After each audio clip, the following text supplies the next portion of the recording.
నిన్నంతా మేము పిండి వంటలు వండామనేసి ఈరోజు సమోసా వంటలు చేస్తున్నారు చూడండి. ఇంక వీళ్ళకి ఏం వంట చేయాలో తెలియక యూట్యూబ్ మొత్తం వెతికేస్తే సమోసాలు చేయడం కనిపించిందట. చాలా నీట్గా చేస్తారు. షాప్కి వెళ్ళి మైదా పిండి తెచ్చుకున్నారు, కావాల్సిన సామాన్లన్నీ తెచ్చుకున్నారు అనమాట. తెచ్చుకొని నీట్గా చూడండి ఎలా చేసేస్తున్నారు. వీళ్ళందరికీ హెడ్ అయితే గౌతమి అనమాట. పక్కన కూర్చుంది కదా బ్లూ డ్రెస్ తనమాట. ఇంకా తను గైడ్ చేస్తుంటే వీళ్ళందరూ చేయడం టైంపాస్కి ఏం చేయాలో అర్థం కాక పిల్లలందరూ దగ్గర కలిసారు అనుకోండి, ఇలాంటివి ఏవో ఒకటి చేసుకుంటారు అనమాట.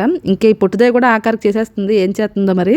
ఇంకా అన్నీ అయిపోయినాక నన్ను అయితే ఆయిల్లో వేపడానికి పిలిచారనమాట. ఎందుకంటే ఆయిల్లో వాళ్ళు వేపుకోలేరు కదా, కొంచెం కాలిపోద్ది కదా, అందుకనేసి.